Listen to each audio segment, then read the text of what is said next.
Okay, so g'day turtle bashers. Sorry, we're not all connoisseurs of fine food.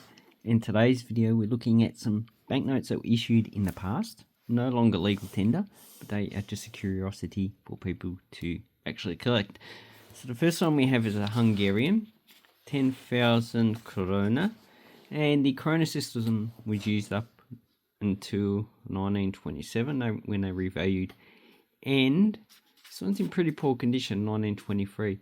The 1923 banknotes, they range from 50 krona to 1 million, so obviously a lot of inflation. But the 1 million krona is actually quite a lot of currency. So in 1927, they revalued at 12,500 krona equals 1 pengo, so obviously inflation's not that high compared to Austria, which had higher inflation, and Germany, which had super high inflation.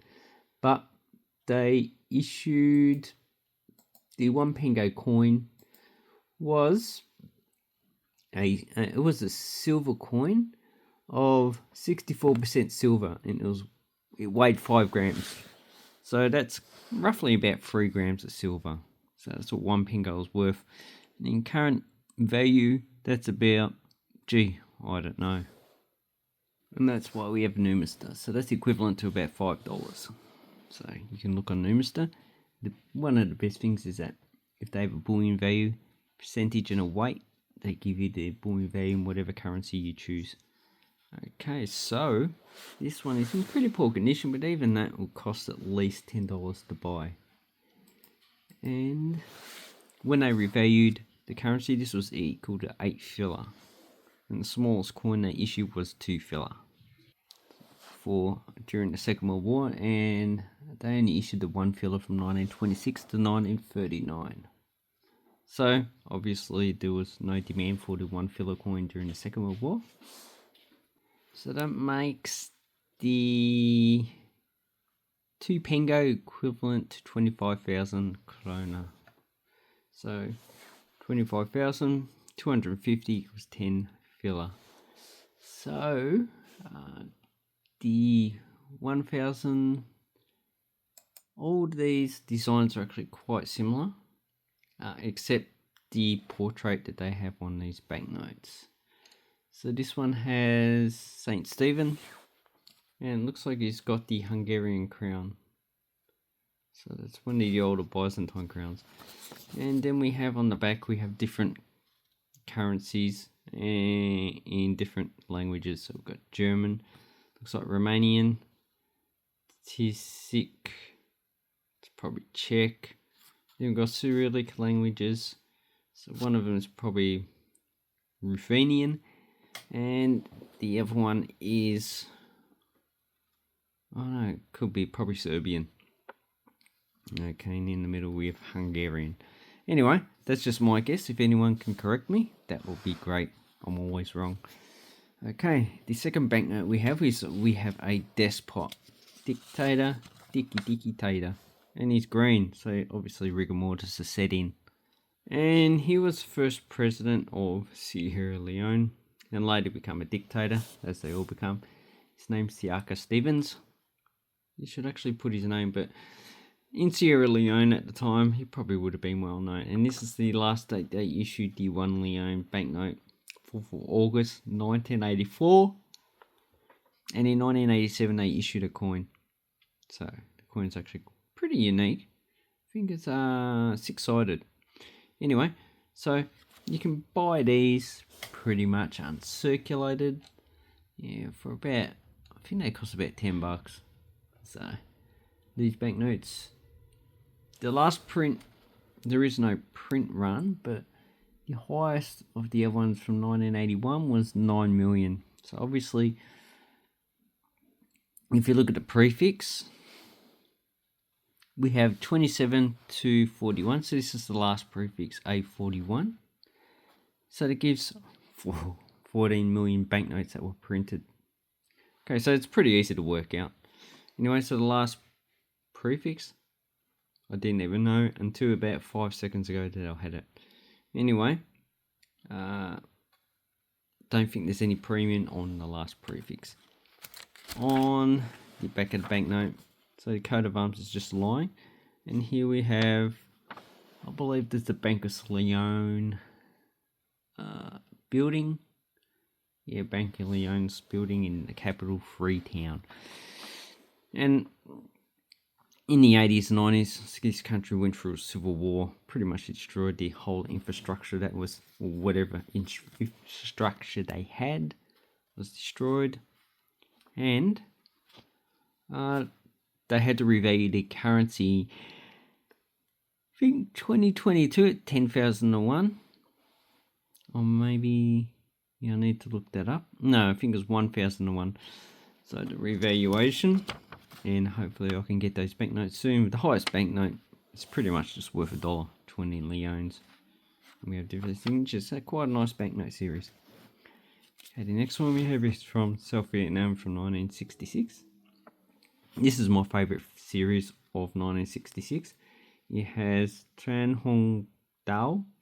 So, he was born in 1231 and passed away in 1300. He was a Vietnamese royal prince of the Dai Viet. So the actual Dai Viet is pretty much what they call Tong King. So northern Vietnam, north half. The south half of Vietnam wasn't part of Vietnam until the 1800s. So really the current Vietnam, at least only a third of it is occupied by Vietnamese. The rest of it's occupied by people of other ethnic groups, speak different languages. He was part of the Tran dynasty. And he was, I think he was pretty famous. Oh, you just had to look it up. Yeah, he was a Vietnamese general and also prince, who stopped the Mongolians. So the Mongolians couldn't go more south than Vietnam, and he repelled them. And they had occupied China at the time as Yuan dynasty. Obviously, the Mongolians didn't last long as a big empire. It was just too big, too many different ethnic groups, and it just made too many enemies. That's basically it. So the watermark is also his head. And if you have a different watermark, like there might be a line, it would be an error. Okay, you go to security thread. And these ones cost probably about $20 in this condition. Although the rip probably reduced that value when it's stained. And they issued 100 and a 200 dong. The 200 dong is very expensive. It just probably was never a popular banknote at the time. And here we have junk ships, and this is probably Haiphong or somewhere like that. So somewhere in northern Vietnam. With okay, the reverse. Yeah, it doesn't. I can't find any information where it is, but it looks like it's got limestone casts, rocks. So that it does occur near the Vietnamese and Chinese border. It's a nice banknote. Okay, next one we have. So this is from Bohemia and Moravia, and Protectorate of Germany, and it's the current Czech Republic. So this is the second version. The first version, there's differences. In that S20B, so series, was black one, was closer to the actual serial number. And here we have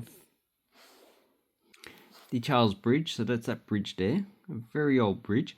And this is the Brunswick statue, and I believe it's on one of these places here, on one of the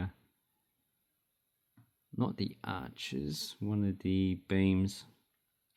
So this bridge actually has all these statues on it. If you ever go to Prague, you should actually cross over this bridge and take some time to review it. And this is called a Roland statue. They're found all over Northern Europe, mostly in Germany. And it's just a knight. Sometimes he has a shield or something, but he's always having a sword. And in this one, the actual sword is gold, or gold colour anyway. In the back we have Prague Castle, which is quite an old castle. Where do I find information on that? So the actual bridge dates from 1357.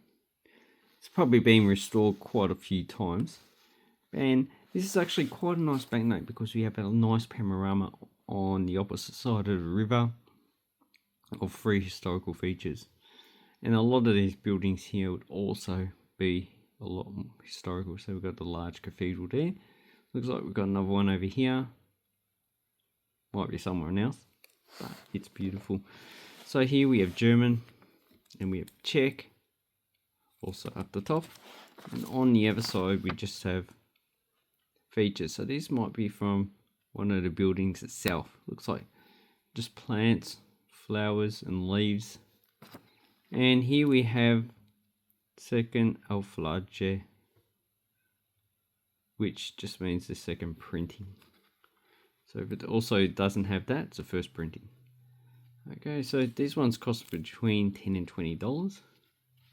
And they circulated from 1940 to 1945. There was only this issue for the 100 krona. Some of the other denominations have different designs, so it makes them a bit harder to get. But this one is probably the most common you're going to get. Okay, the last two we have are from Thailand. So these are the 1 and the 10 baht banknotes. There's also a 20 and 100 baht banknote, and these ones are from 1954, 1969. So Thailand issued a 1 baht coin in 1962 for circulation, about 100 million of these. And this one is based on the signatures, is the last print run, or roughly around about that time. Actually 1959 to 65. And the number of prints, we don't know, but I reckon it'll be huge. So here, you just count. So this is T, 385 million. And the watermark is Rama the 9th as well. So this is Rama the 9th. And what we have on these banknotes is the king in military uniform. And we had the Wat Phu. So that's a temple. And the river is a Chao Phraya River. So, and as you can see, serial numbers in Thai and in Western Arabic numerals with Latin lettering. And on the other side, we have, all these have the Amanda Samakom throne room. I don't even know how to pronounce that. And in this condition, they probably cost roughly about $15. Not a bad banknote. So if you see one for under 15, I'd definitely snap it up. And the last one is Thai 10 baht. It's got some rips, so this is from the same period. Up the top we have Garuda, Rama II, and on this side we have a different building from the 1 baht, and this is the Farrakhan Fortress. It's a city wall formation, and it looks like probably about 1800s, just based on the style. Watermark is also the king, and on the back we have the throne room. So all these have the throne room, which makes them just a little bit boring. In this condition, once again, you're probably about $10-20, because it's got a lot of damage on the actual banknote itself. So these are printed by Thomas de la Rue. So anyway, that is new pickups from around the world. I think these come from the United States. I'm just glad we don't have tariffs on US products. So, but personally, I won't be selling anything in the United States, not for a while. Postage, yeah, well, postage is always high, but if they're going to put tariffs on them, then just no point. Anyway, thank you very much. Have an awesome coin and banknote collecting time, and take care.